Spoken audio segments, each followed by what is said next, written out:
Welcome to Tea&Gab podcast. Welcome to our third episode. Today's topic is literature. My personal reflections on literature. You might have stopped in life once and asked yourself, why am I reading? Am I really reading this book? Am I reading something that is helping me? Or at least is it helpful? Or why? Why am I reading something? Why should I read something? That's an interesting question because it makes you reflect on this reality of the art of the letters. And personally, reading in different languages makes it more interesting because if you read different authors in your own language, or let's say your first language, with a translation, you have one experience, which is good, is valid, and you might like the story, might be good. But when you are able to read in the original, you just feel different. You see things differently because sometimes it can change like the gender of the character or something. Because let's say if the book or the story is about animal, and this animal in your first language is a masculine animal, but in this other language is a feminine, that might change something in the story. As I have experienced, for example, with Happy Prince of Oscar Wilde. The bird in Spanish is a feminine bird, but in English is a masculine, and that's changed the idea of the author. So that's important to consider when you're reading a book as well. Of course, if you don't know another language, not even try it because you probably will be wasting money. But yeah, there's another good reason to learn a new language. But going back to the topic, reading, I would say, it is not essential for our lives. And I mean, you can be fully realized and happy and go to heaven, be a saint, without any skill reading something. That's okay. But I would say it is essential if you want to develop your intellectual life, your interior life, and different things.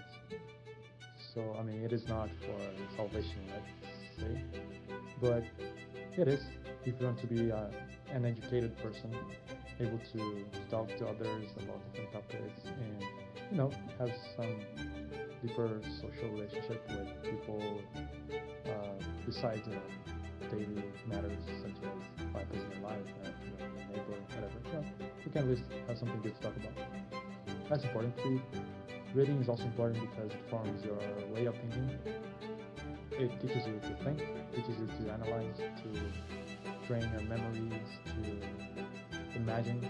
It works a lot with your imagination. It works a lot with your comprehension of the words or communication. It even helps you to understand better the language.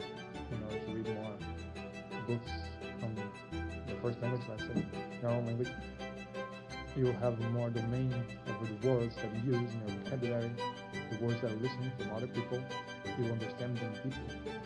Not only what they mean when they say that, but also if sometimes if they're saying something and they don't mean, but you know that, there's something, maybe deeper that this person doesn't know about this word, but he's saying it.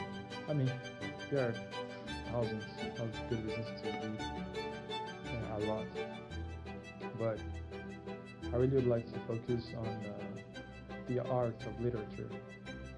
It's something very interesting because at the end, literature, or at least the art of literature, writing novels or short stories or tales or those things of good poetry, is not something that has a specific purpose. Literature has no purpose when you relate it with the art, of course. One thing is like literature, just writing something, writing a manual or instructions or those things. Of course, it has a purpose. But literature, the art of literature, has no purpose. And some people can argue, okay, but it has. The purpose is to communicate an idea, is to tell a story. It is to, I don't know, what argument's good. people could use to say. But at the end, if you really ask, why did this author write this? It has no purpose. It's just an art, you know. You just read it and just enjoy it.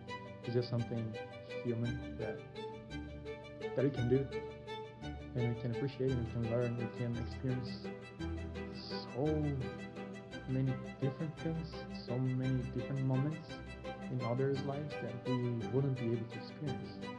And I can mention an example in my life. Also read Dostoevsky book on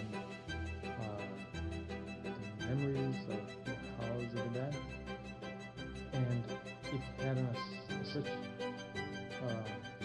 psychological conflict of a prisoner that caught my attention, and I knew that I never had that experience, and I hope I will never have that. But I could be in his place, I could feel what he was feeling, I could breathe, maybe the same rhythm that he was breathing. He described with so much details, everything around, that I could feel the environment, the weight on my own shoulders of being a prisoner in Siberia. That's something incredible that only through literature you can experience.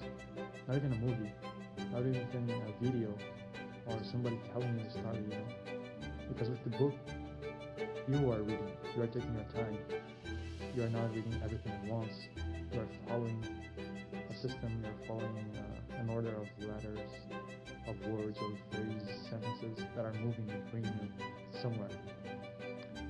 And you stop and reflect, and that echoes with you.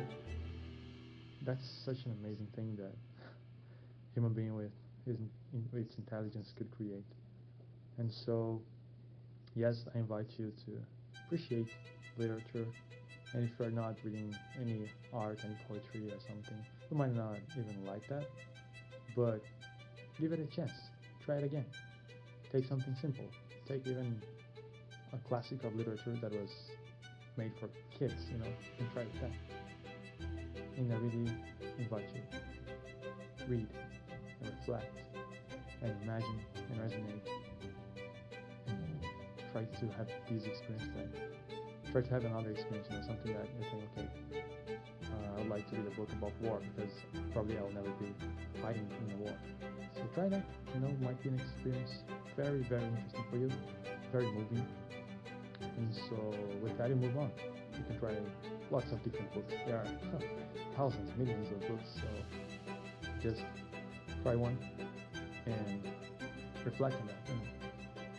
How is your experience reading that book? And how can encourage others to read books as well? And maybe that one day will make a huge difference in our world. See you.